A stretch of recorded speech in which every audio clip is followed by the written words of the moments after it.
Roundtable, brought to you by Monster Energy. Ready to take it to the next level? Unleash the beast this college tailgate season with Monster Energy. Tear into a can of the meanest energy drink on the planet. Monster Energy, unleash the beast. Jordan Moore, Sean Cody, Cody Kessler, Keely, Cody, we played the clip a couple times, that touchdown from Miller to Jacoby. I can't imagine there's a better feeling as a quarterback than when you know you have that free play. There's just nothing free in this world, but when you see that offsides, you get to be a kid again. Well, just chuck it down there. It's very rare when it happens, right? Yeah. And it's tough to practice that because a lot of the times when you do that, the refs sometimes will call it too quick, and then you don't get the free play, or else you have a guy that maybe thinks, okay, the play's over, and then the ref will call it after that. But yeah, it reminded me, it was Aaron Rodgers-esque. Yeah. You know, they're so good at it, they perfected it, but it was phenomenal. I tweeted right after, and it was such a high-level play, not only by Miller, but Jacoby, to know, okay, that was a free play. Let me keep going. Runs a fade route or a go route, and throws Miller drops it in the bucket. Perfect. It was awesome to see, and huge momentum playing that, and really led us into that next drive to win the football game. Keely, you were down on the sidelines with me watching that one.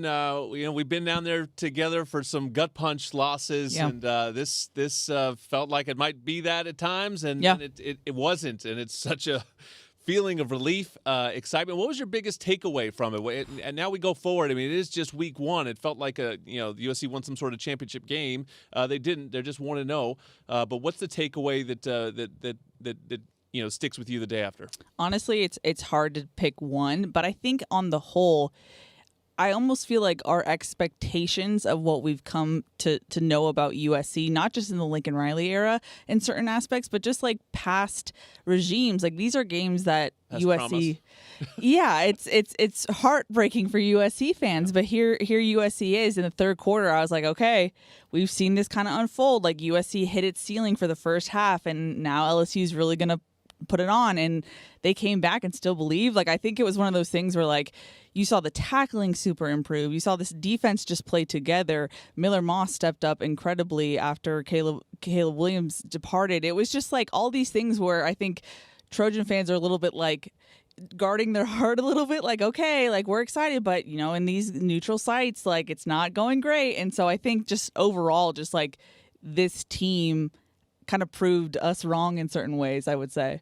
Back-to-back clutch stops in the fourth quarter, Sean. I mean, that's what made it possible. It's you don't necessarily talk about defense as being clutch sometimes, but it just felt like that game was getting away. I thought USC was the better team in the first two quarters, and then LSU owned the third quarter, and then you go into the fourth quarter, they have all the momentum, and it was the defense that flipped it back by getting those two stops, and they gave Miller the ball enough times that he was able to get it done. Yeah, and it was the mental toughness for me, especially early in the season. I think that's something. Sometimes you develop that throughout the season, right? You learn that, okay, we can do this, we can come back from this, this is how we win, and that kind of develops. But to have that in the first game where, we got punched in the mouth in the third quarter, right? It's not feeling good. The score's going away from us. The crowd's getting on us. And to be able to stand up and say, hey, defense, we need you here. Our offense isn't rolling right now. And defense, 2 times in a row, the 3 and out, and then they got out on there. So it was like, it was the mental toughness. It was the ability those guys all had to look at each other like, this thing is falling apart. And we've seen it before. They saw it last year, how it collapsed in the season. And they were able to say, hey, no,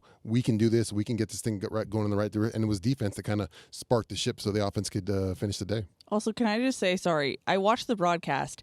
You cannot get a good sense of how loud it was in there. I couldn't tell. So loud. I mean, the only indication is Miller going like this. Yeah, but they kept, and it was a lot of LSU fans, right? Correct me if I'm wrong. 1,000%. Because they kept showing Nussmeier, I was watching from home, covering his ears, and Herbstreit kept making it sound like it was pretty even.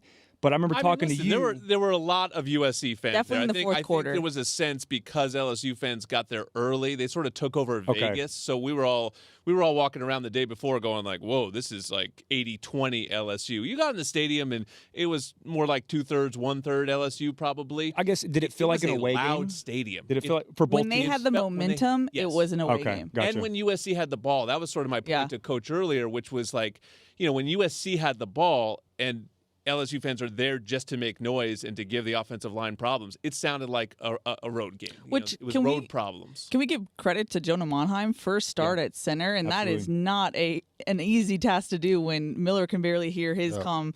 It was crazy. So just props to him because he was solid all night. Well, and kind of going off that, and I'm glad Jordan said that, is that experience too, like Sean just talked about in week one. It's not a true road game, but to have that type of atmosphere is going to help you so much. Yeah. And just Miller played phenomenal. We can talk about how good he played all night and how comfortable he was, and that's absolutely true. But nothing impressed me more than that last 2-minute drive. I mean, and I don't know how you guys couldn't really see his face on the field, but on the broadcast, it kept zooming in on his face, and he looked stone cold, just cool, calm, collected. Nothing was rattling him. Even on some of the plays, they got a little pressure on him, just felt calm. And then he made that throw to Kyron, which is, for those of you who don't know, that is a high level throw. That wasn't just a cover 2 hole shot. That was a corner sinking with a cover 2 hole shot. And that's why Kyron said it's such a hard play to make. But for him to make that throw and then kind of all the emotion after that when he knew, all right, we're in the area to go win this game, was unbelievable to see. But it was just high level performance from Miller Moss. Is it reminiscent of Ohio State, Matt Barkley? I know they're different scenarios, but it seems similar. The biggest difference about that game was the offense was pretty terrible that whole game. Okay. And then all of a sudden they locked in for that last drive. Yeah. I mean, that was really a low-scoring game in, 2009. But this was that same kind of thing where you're just kind of like hanging around. I mean, there was that moment where you look up and you go, wait a second, we're only down 4 and we have the ball. Like, just go score and you have a lead. And then that's exactly what they did. It felt like there were some opportunities, though, too. Like, to me, there's a lot of room for this team to get better. I think these receivers can be special. I did not think LSU could cover on the outside, could stick with USC's receivers. I think there was even more meat on that bone, that if they were to play them again, you could really put up a number, because anytime they went vertical on the outside, LSU guys were either taking PIs or just getting beat over the top. And it felt a little bit safe, I think, for Miller. First guys out here. We're feeling these guys out. Where can we attack? So I think in that sense it felt a little bit safe. But I think as it went along, he started pushing the ball downfield, because early on it was kind of, we're going to find our guys out here, hit a tight end pass. But as the game went on, I thought they did a good job stretching it out. Well, Jordan made a great point too there. And I text Keely this. We should have been up 14-0 in that game, right? And I say that because Keely Arnold on that play made a phenomenal play. That's great. Him watching preparation. I mean, seeing the motion come across. They ran 2 guys inside. He had to run past both of them in a perfect spot. Great coverage. Just didn't make a play on the football, right? So if he takes 1 step backwards and makes a play, I know you can always say if, but he made a great play on that in coverage, just didn't make a play on the football. And then we go down and we just talked to Kyron about it during the break. That touchdown where he caught and kind of looked away. And then, so it could have easily been 14-0 and a lot more momentum. And I'm with you on that. I feel like we left a lot out there, but that gives you some hope going forward and knowing how good this offense can be. Yeah, it was a weird feeling at halftime, because it was like, hey, at the start, you probably would have taken 10-10 at the half and just hang in there. Technically, you were the underdog, and that's how people were perceiving the game. But it could have been up 21-10 at halftime. Yeah, like, just missed the field goal. And we missed the field goal, and you're going, man, how are we not winning this game? So, that's a good sign that there's a ton to work on. But I also thought, USC showed so much growth in the discipline game. Mm-hmm. There were some huge moments where, and everyone watched Brian Kelly and maybe had some laughs at his expense in the press conference, but really that was his point, was simply that LSU just sort of let the emotions of the game get a little too big for them. And Lincoln Riley talked to us after the game. He wants his guys to be emotional. He wants them on the edge. He wants them to take some penalties, but not dumb penalties, not ones that cost you huge field position. And, those were kind of those little things that were the difference in the game. That sequence where it looked like Miller had gotten picked off and they're going the other way, and all of a sudden it's a personal foul and they're back at their own 20. That gave the defense some room to play with. Yeah, they played, for a pretty clean game for the first game in the area. You're going to have penalties. This is part of it, but it's the silly ones, the taunting, the sideline stuff that you don't want to have, and that's what LSU had, and USC didn't. Well, USC, Utah State is coming up next. That is Saturday, then a bye week. So there's really an opportunity here for the Trojans to maybe get back to some competition, maybe play a few more guys on Saturday, and then a bye week where they'll get into a lot of competition too. And then coming out of that bye week, we'll be at Michigan, so it'll be right back to those sort of showcase games. But Saturday's a great opportunity to come out and see the Trojans. Make sure you fill up those remaining tickets, usctrojans.com/tickets. We've got one more segment to come on Trojans Live. One final segment of Trojans Live on a Labor Day Monday. Jordan Moore, Sean Cody, Cody Kessler, and Keely Yore. A very happy show. Glad everyone could join us. Hope you're enjoying it on YouTube and listening on ESPN LA 710. We're here every Monday, 4 o'clock for the YouTube show, 6 o'clock on the radio. The Over-Unders presented by Pechanga Resort Casino, proud partner of USC Athletics. Miller Moss. He's thrown for 372 and 378 yards in his 2 starts. Over-under 370 yards. Over. for Miller Moss on Saturday?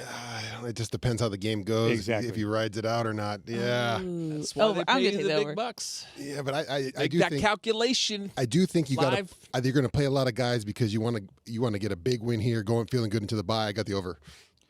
I'm going to go over too, just because of how well he's played, and he's done it in 2 games in a row. And again, you hate saying lesser opponent, but we understand what's going on this week. But I'm going to go over also. I think he's going to come out and have 300 by halftime.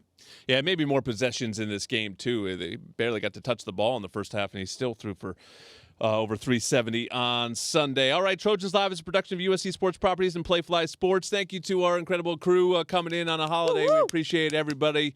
I don't think I mentioned you last week. Rick Cutler, our guy. Fight on, everyone. We'll see you Saturday.